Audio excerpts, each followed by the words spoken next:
All right, welcome to The Explainer. So today we're diving into that alphabet soup of global organizations. You've heard the names a million times, right? The IMF, the World Bank, the WTO.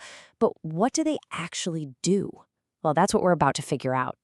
So here's the game plan for today. We'll kick things off by figuring out why these groups even exist in the first place. Then we'll meet the big global lenders and the referees of world trade. After that, we'll check out some of the regional teams. And finally, we'll get into the really tough questions and criticisms they're facing right now. Okay, let's jump right in.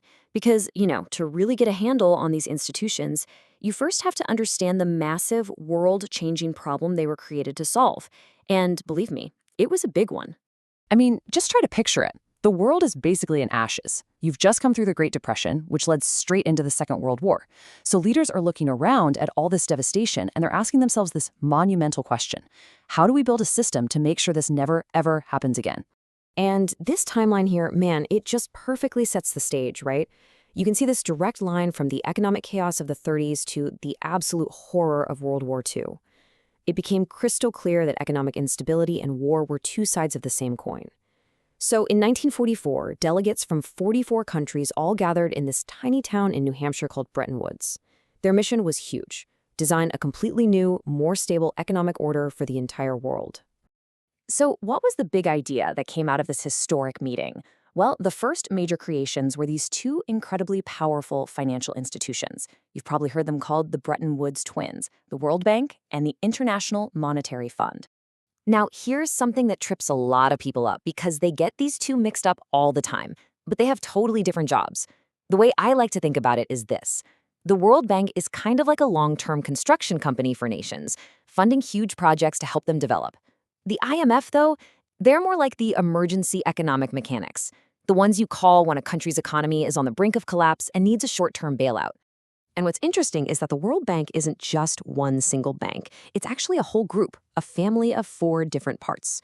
First, you've got the IBRD, which is the main arm that lends for big projects in middle-income countries.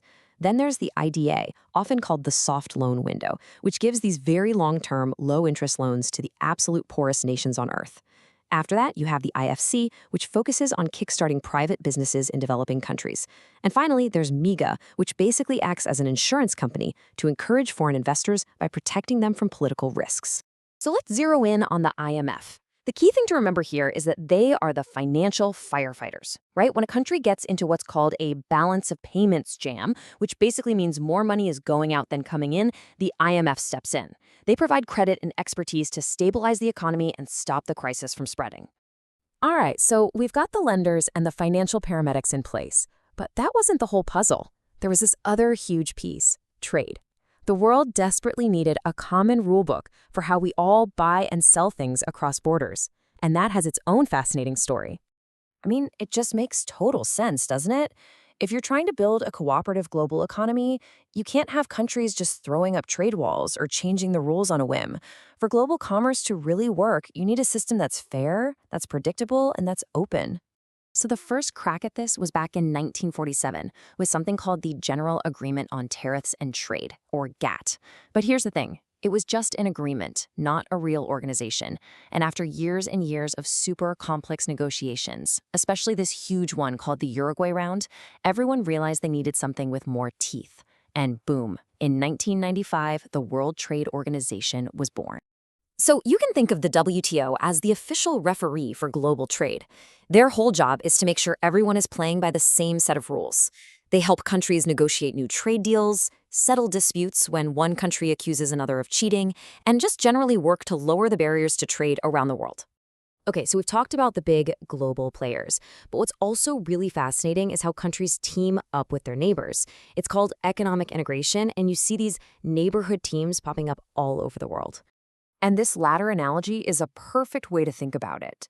It shows you how this kind of cooperation can get deeper and deeper over time. It might start simple with a free trade area where countries just agree to scrap tariffs between themselves. Then they might climb a rung into a customs union where they also have the same tariffs for the rest of the world.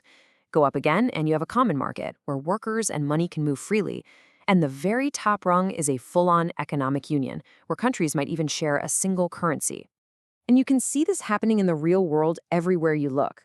Of course, there's the European Union, which is the prime example of that top rung. But then you've also got the African Union, which is working to integrate the entire continent's economy, and ECOWAS, which is doing the same thing in West Africa. Each one is custom built for its own region's needs. But let's be real, this whole system, it's not perfect, far from it, and it has a ton of critics. After more than 75 years, a lot of people are asking a pretty tough question. Are these tools, which were designed for the world of 1945, really the right ones for the job today? So, one of the biggest knocks against the IMF and the World Bank has always been about the strings attached to their loans. To get the money, a country often has to make these massive changes called structural adjustments, things like slashing government spending or selling off state-owned companies. The institutions say this is necessary for a healthy economy, but critics argue that these policies can be incredibly harsh and end up hurting the poorest people the most. And the WTO gets its own fair share of criticism, too. A really big one is this idea that the game of global trade is, well, rigged in favor of the wealthy nations. Critics will tell you that developing countries have been forced to open up their markets, but they haven't gotten the same access to sell their products in rich countries in return. Now, the counter-argument is that without the WTO, smaller countries would have no formal way to challenge the big players at all. It at least gives them a seat at the table. And this really gets us to the core of the whole debate, doesn't it? Are these massively powerful organizations actually tools for global progress that benefit everyone? Or have they, as some argue, just become a club for rich countries that reinforces the status quo? So let's pull it all together. What we've seen is how this incredibly complex toolkit, the IMF, the World Bank, the WTO, all these regional groups, was built piece by piece over decades to try and manage our deeply interconnected world. They were born from a moment of absolute crisis. And whether you love them or hate them, there's no denying they continue to shape our world in profound ways every single day. And that leaves us with one last big question to chew on. The world that built these institutions, it's gone. We're facing a whole new set of massive challenges now. Climate change, the rise of the digital economy, global pandemics. So what's next? What will the next generation of global economic tools look like? Honestly, the answer to that question is going to define our future.